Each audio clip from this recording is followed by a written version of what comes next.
একদিন মাটির ভেতরে হবে ঘরে মন আমার, কেন বন্ধ দালান ঘর।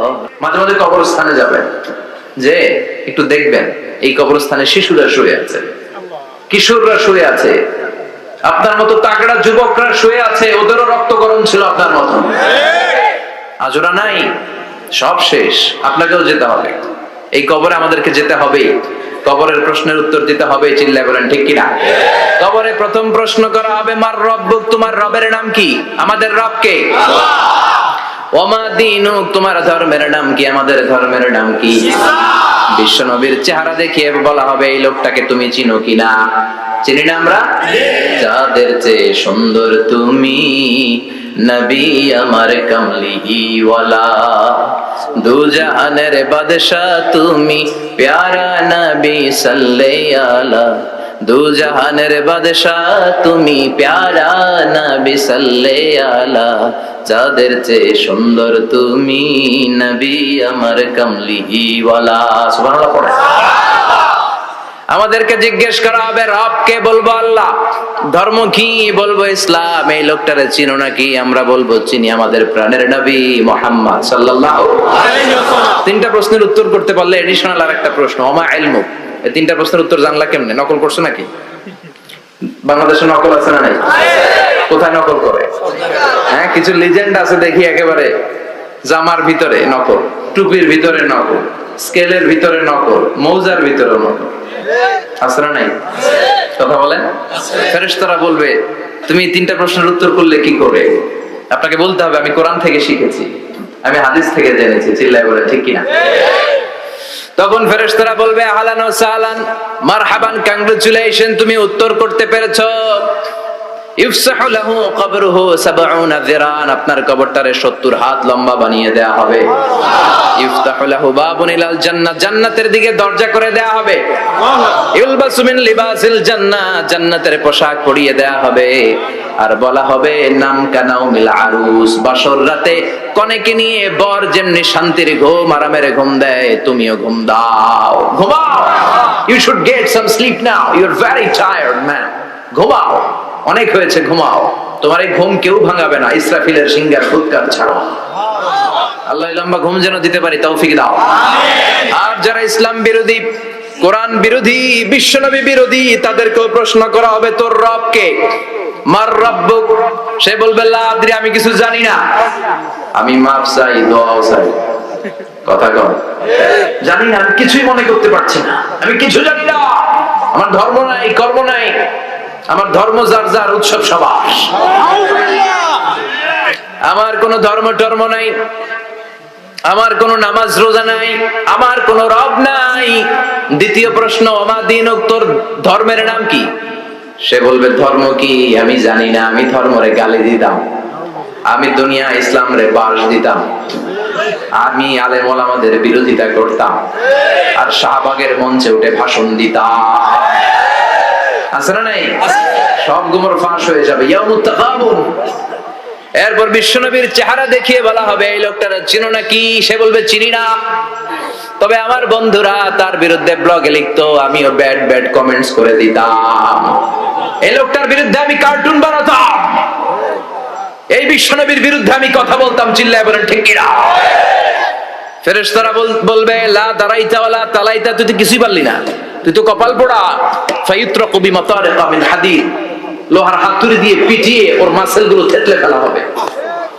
ওয়াইকালু লিল আরদি ইলতাইমি, কবরের দুই পাশের মাটির বলা হবে, চাপ দে, এমন চাপ দিবে, ফাতাখতালিফা আদলাউহু, ডান পাশের পাজরের হাড্ডি বাম দিকে ঢুকে যাবে, বাম পাশের পাজরের হাড্ডি ডান পাশে ঢুকে যাবে, কিয়ামত পর্যন্ত এই মারামারি চলবে। আল্লাহ এরকম ভয়ঙ্কর পরিস্থিতি থেকে আমাদেরকে বাঁচাও। ওই কবরের আযাব থেকে বাঁচার দরকার আছে না নাই? বিশ্বনবী বললেন, যে ব্যক্তি রাত্রিবেলায় সূরাতুল মুলক তেলাওয়াত করবে, তার কবরের আযাব হবে না। ইন্না হাযিহি সূরাতুন আযীমা মানিআতুন মিন আযাবিল কবর, এই সূরাটা এমন সূরা, সাধারণ কোন সূরা না। এই সূরাতুল মুলক যে রাত্রিবেলায় তেলাওয়াত করবে, তার কবরের আযাব থেকে তারে বাঁচিয়ে দিবে কে? নাম্বার 1 ফজিলত, স্ট্যাটাস, মনে থাকবে তো? 2 নাম্বার স্ট্যাটাস শাফাআত লি সাহিবিহা। এই সূরার তেলাওয়াতকারীর জন্য কিয়ামতের দিন সুপারিশ করবে। কোরআন সুপারিশ করবে, চারটেখানি কথা না। কোরআন যদি আপনার বিরুদ্ধে দাঁড়ায়, আপনার জান্নাত ক্যান্সেল। আর কোরআন যদি আপনার ব্যাপারে আল্লাহর কাছে রেকমেন্ডেশন করে, জান্নাত আপনার জন্য ওয়াজিব করে দিবে কে? আল্লাহ। এজন্য বিশ্বনবী বললেন শাফাআত লি সাহিবিহা, কিয়ামতের দিন তেলাওয়াতকারীর জন্য আল্লাহর কাছে সুপারিশ করবে। 2টা গেল। 3 নাম্বার বিশ্বনবী বললেন খাসামাত আন সাহিবিহা, এই সূরাটা কিয়ামতের দিন এই সূরার তেলাওয়াতকারীর পক্ষ নিয়ে আল্লাহর সাথে ঝগড়া করা শুরু করে দিবে। আল্লাহর সাথে ডিবেট করবে, ঝগড়া করবে, যতক্ষণ না হাত্তা আদখালাহুল্লাহুল জান্নাহ। হাদিসের টেক্সট হচ্ছে যে যতক্ষণ না আল্লাহ তাআলা তাকে জান্নাতে না ঢুকায়, ততক্ষণ ওই সূরার তেলাওয়াতকারীর পক্ষ নিয়ে আল্লাহর সাথে বিতর্ক, ঝগড়া, তর্ক চলতেই থাকবে। সুবহানাল্লাহ। আর আস্তে বলেন। আবার বিষ্ণু বললেন মান ক্বারা বিহা ফি লাইলাতিন ফাকাদ আকসারা ওয়া আতওয়াবা, রাত্রি বেলা এই সূরাটা যে তেলাওয়াত করবে পুরো রাত্রিটারে বরকতময় করে দিবে কে? আল্লাহ। এজন্য বিশ্বনবী আবদার করে, আবেদন করে আমাদের কাছে বলে গিয়েছেন, আমি চাই আমার প্রতিটা উম্মতের হৃদয়ে এই সূরাটা গাঁথা থাক। আমি চাই আমার প্রতিটা উম্মতের সিনার ভিতরে এই সূরার 30টা আয়াত গ্রথিত করা থাক। সুবহানাল্লাহ। মাত্র 30টা আয়াত মুখস্থ করতে রাজি আছেন? এই সূরাটা আপনার চোখকে খুলে দিবে, আপনার ঘুমন্ত বিবেককে জাগিয়ে তুলবে। স্রষ্টার ব্যাপারে আপনার যদি কোনো সাসপিশন থাকে, সন্দেহ থাকে, এই সন্দেহের পাহাড়কে ভেঙে এই সূরা চুরমার করে দিবে। চিল্লায় বলেন সুবহানাল্লাহ। আল্লাহ ডেকে বলে, গোলাম কিছু কিছু নাস্তিক আছে আমারে খুঁজে পায় না, এরকম কপাল পোড়া নাদান নাস্তিক বাংলার জমিনেও আছে না নাই? এরা বলে আনসিন ইজ নাথিং, যেটা দেখা যায় না ওইটা মানি না, বলে না? Do you see the air in the atmosphere? বাতাসে, বায়ুমণ্ডলে যে বাতাস ঘুরে বেড়ায়, এটাকে তুমি দেখো তো মানো কেন? Why do you believe on that? Why do you believe on air? বাতাস বিশ্বাস করছ কেন? কপাল পোড়া নাস্তিকরা বাতাস মানে না? কথা কর। Do you see the bad headache someone feel in his head and he is shouting? মাথার ব্যথায়, মাইগ্রেনের পেইনে যখন কেউ চিৎকার করে, তার মাথার ব্যথা দেখা যায়? আমার এখন প্রচন্ড মাথা ব্যথা যদি হয়, আপনারা দেখতে পাচ্ছেন তো? নাস্তিকরা কি মাইগ্রেনের পেইন বিশ্বাস করে না? মাথা ব্যথা বিশ্বাস করে কি করে না? বাতাস বিশ্বাস করে কি করে না? কয় আনসিন ইজ নাথিং, যেটা দেখি না ওটা বিশ্বাস করি না, কপাল পোড়া। আল্লাহ ডেকে বলে, গোলাম আমার সৃষ্টির দিকে তাকা, আকাশের দিকে তাকা, বাতাসের দিকে তাকা, সাগরের দিকে তাকা। সাগরের মধ্যে আমি আল্লাহ আছি না নাই? বিশাল বড় বড় পাহাড়ের দিকে তাকা, ঝর্ণার দিকে তাকা, ঝর্ণার মধ্যে আমি আছি না নাই? ঝর্ণা ঝর্ণা ঝর্ণা রে, বলনা বলনা বলনা রে, কার বিরহে পাগল পড়া তুই, কার মিলনে ফুল ফসলে ভরা রে তোর দুকুল ভুই, কার মিলনে ফুল ফসলে ভরা রে তোর দুকুল ভুই, ঝর্ণা ঝর্ণা ঝর্ণা রে, বলনা বলনা বলনা রে, কার বিরহে পাগল পড়া তুই। সুবহানাল্লাহ পড়ে। ঝর্ণার দিকে তাকাও, সাগরের দিকে নজর করে দেখো, বিশাল পাহাড়ের দিকে নজর করে তাকাও, ওই পাহাড়ের মধ্যে আল্লাহরে খুঁজে পাবা। চিল্লায় বলেন ঠিক কিনা? ইরাকে এক নাস্তিকের জন্ম হয়েছিল, মাজুসি নাস্তিক, মুলহিদ।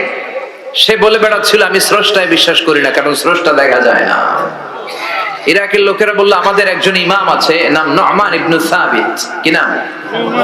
নু'মান ইবনে সাবিত, যাকে আমরা ইমাম আল আযম আবু হানিফা বলে চিনি। সবাই বলল তুমি যে স্রষ্টারে খুঁজে পাও না, আমাদের ইমাম তোমারে স্রষ্টা দেখায় দিবে। সুবহানাল্লাহ পড়েন। সে বলল ঠিক আছে, তাহলে তোমাদের ইমামরা আসতে বলো। কবে? সামনের জুমাবারে ঠিক ভর দুপুরে, দুপুর 2টার দিকে জুমার নামাজের পরে আমিও আসবো, তোমার ইমামও আসবে, ডিবেট হবে।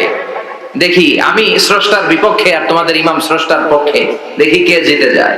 এই ডিবেট দেখার জন্য হাজার হাজার মানুষ এসেছে ইরাকের কুফা নগরীতে, হাজার হাজার মানুষ এসেছে। ওই নাস্তিকও এসেছে যে আল্লাহকে বিশ্বাস করে না, স্রষ্টাকে বিশ্বাস করে, সবাই এসেছে। আসে নাই শুধু ইমাম আবু হানিফা। নাস্তিক কয় তগো ইমাম ডরাইছে, কি বলে?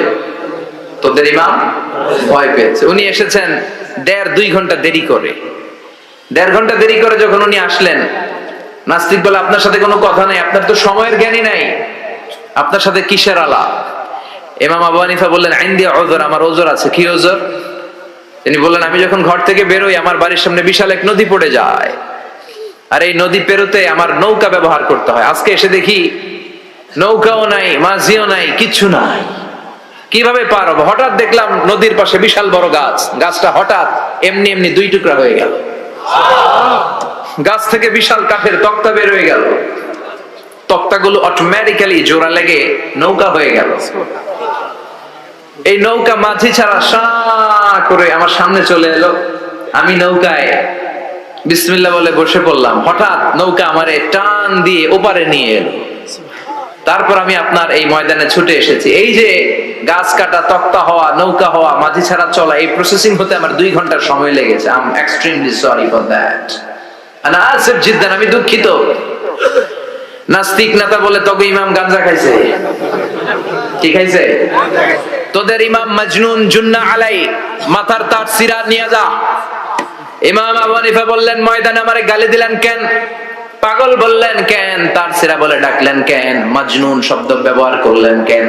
মার্জিত ভাষা ব্যবহার করতে শিখেন। নাস্তিক বলে, কেমন কথা আপনি বলেন? শিক্ষিত মানুষ, দার্শনিক মানুষ, জ্ঞানী মানুষ, ইমাম মানুষ, কোন মানুষ ছাড়া, করাত ছাড়া বিশাল বড় বড় গাছ কাটা যায় নাকি? মিস্ত্রি ছাড়া তক্তা বানানো যায় নাকি? মিস্ত্রি ছাড়া তক্তা জোড়া লাগে এমনি এমনি নৌকা হয় নাকি? মাঝি ছাড়া পানিতে নৌকা চলে নাকি? ইমাম আবু হানিফা বললেন, now you are on the right track. এই তো লাইনে আসছেন আপনি। এই লাইনে আনার জন্যই তো এত গল্প, লাইনে আনার জন্যই তো এত স্টোরি আমি মেক করলাম। আপনার কথা থেকেই যদি ধরি, করাত ছাড়া গাছ কাটা যায় না, এমনি এমনি তক্তা হয় না, এমনি এমনি নৌকা হয় না, মাঝি ছাড়া নৌকা এমনি এমনি চলে না, তাহলে আকাশ কেমন করে এমনি এমনি হলো? জমিন কেমন করে এমনি এমনি হলো? দ্বীপ প্রহরের জলজলে সূর্যটা কেমন করে কিরণ দিল এমনি এমনি? আল্লাহু আকবার। কেমন করে নবমণ্ডল ভূমণ্ডল সৃষ্টি হলো? কেমন করে দিন শেষে রাত্রি আসে, রাত্রি শেষে দিন আসে? ওইটা যদি এমনি এমনি না হয়, মহাবিশ্বের এই সুন্দর বসুন্ধরার সবকিছু কেমন করে এমনি এমনি হয়? নাস্তিক কয়, হায় হায়, আসলে তো আমি একটা উলুকা পাঠা, আসলেই তো আমি হাদারাম, এইভাবে তো ভেবে দেখি নাই। আসলে তো এগুলো এমনি এমনি হয় না। Someone is controlling everything in the world. একজন মহা শক্তিধর মহা এমডি আছে, এমডি ম্যানেজিং ডাইরেক্টর, মহা ব্যবস্থাপক, সব ব্যবস্থাপকদের বড় ব্যবস্থাপক। চিৎকার করে বলেন, তিনি কে? বিশাল এক ব্যবস্থাপক আছে, তিনি সব কন্ট্রোল করছেন। এতদিন পর্যন্ত আমি বুঝতে পারি নাই, আমারে মাফ করিয়ে দেন আর করিয়ে দেন। লা ইলাহা ইল্লাল্লাহু মুহাম্মাদুর রাসূলুল্লাহ সাল্লাল্লাহু আলাইহি ওয়াসাল্লাম। সাইয়েদনা ইমাম আবু হানিফার হাতে হাত রেখে শাহাদা বাক্য পাঠ করেছে। সুবহানাল্লাহ পড়ুন। ঝিনুকের ভেতর লুকিয়ে থাকে যেমন মতি, ঝিনুকের ভেতর লুকিয়ে থাকে যেমন মতি, কালমা শাহাদাতে আছে আল্লাহর জ্যোতি, কালমা শাহাদাতে আছে আল্লাহর জ্যোতি। সুবহানাল্লাহ পড়েন। এই জ্যোতি যার হৃদয় একবার টাচ করে, তার জন্য জান্নাতকে খুলে দেয় কে? আল্লাহ। এজন্য এই সূরা পড়লে নাস্তিকরা নাস্তিক থাকবে না। নাস্তিকদের জন্য এখানে আল্লাহ মেডিসিন দিয়েছেন, কিছু ডোজ দিয়েছেন। আলহামদুলিল্লাহ পড়েন। এই সূরা থেকে আমরা কিছু সময় কথা শুনবো। শুনতে রাজি আছেন তো? সূরার নাম চিল্লায় বলেন, কি নাম? মুলক। মুলক মানে কি?